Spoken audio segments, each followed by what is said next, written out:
welcome to Tribhuvan International Airport, Kathmandu.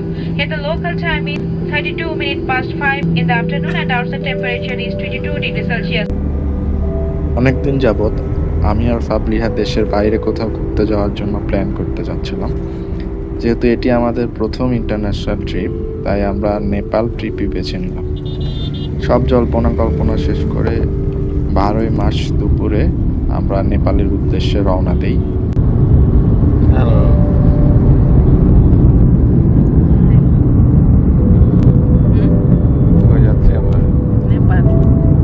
কোনো এজেন্সির সহায়তা ছাড়াই নেপালের এই ট্রিপের প্ল্যান আমরা নিজেরাই ফিক্স করেছিলাম।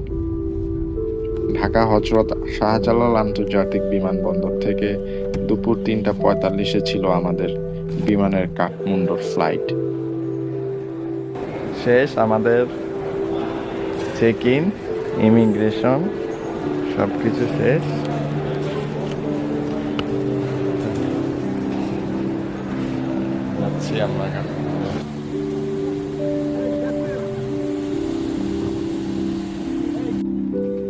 বিমানের এই ফ্লাইটটি আমরা রিটার্ন টিকিট সহ বুক করেছিলাম শেয়ার ট্রিপের মাধ্যমে। খুব কম সময়ের ব্যবধানে ফ্লাইটটি বুক করার কারণে আমাদের ফ্লাইটের ভাড়া তুলনামূলক বেশি পড়েছিল। আপনারা যদি অনেক আগে থেকে ফ্লাইট বুক করে রাখেন তাহলে ভাড়া তুলনামূলক কম পড়বে।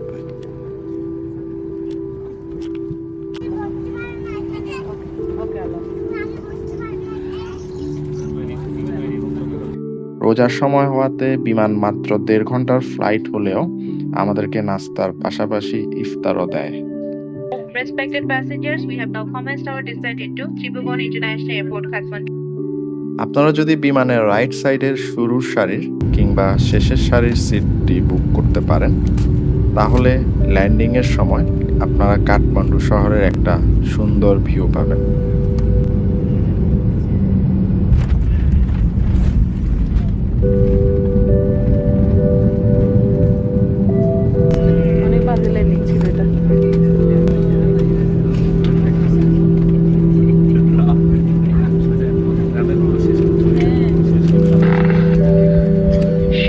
যাত্রীগণ, ত্রিভুবন আন্তর্জাতিক বিমানবন্দর কাঠমান্ডুতে আপনাদের স্বাগতম। এখন স্থানীয় সময় বিকাল 5:30 এবং বাইরের তাপমাত্রা 22 ডিগ্রি সেলসিয়াস।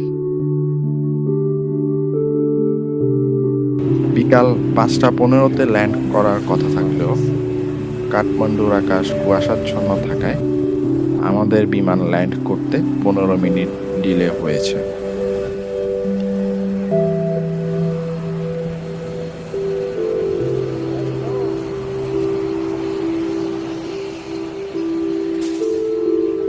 কাঠমান্ডু ত্রিভুবন আন্তর্জাতিক বিমানবন্দর ছোট হলেও খুবই গুছানো এবং ছিমছাম ছিল। 81% হিন্দু জনসংখ্যা হওয়া সত্ত্বেও নেপাল বুদ্ধের জন্মস্থান হওয়ায় এখানে সব স্থানে বুদ্ধের নাম দেখতে পাওয়া যায়। ট্যাক্সি ক্যাব হতে শুরু করে বিভিন্ন দর্শনীয় স্থানে আপনি দেখবেন লেখা Buddha was born in Nepal. Immigration শেষ করতে আমাদের বেশি সময় লাগলো না, কারণ ঢাকা থেকে অনলাইনে আমরা অন অ্যারাইভাল ভিসার আবেদন করে নিয়ে এসেছিলাম, তাই ইমিগ্রেশনে আমাদের খুবই কম সময় লাগলো। ইমিগ্রেশন শেষ করে এয়ারপোর্ট থেকেই $100 এক্সচেঞ্জ করে নিলাম আমরা এবং এনসেলের 7 দিনের একটি ডাটা ও ভয়েস প্যাক সহ সিম নিলাম। দাম পড়লো 600 রুপির মতো। এয়ারপোর্ট থেকে বের হতেই গুড়ি গুড়ি বৃষ্টি শুরু হলো। শুনেছিলাম নেপালে পাঠাও অ্যাপ ব্যবহার করে ট্যাক্সি পাওয়া যায়, কিন্তু আমি পেলাম না।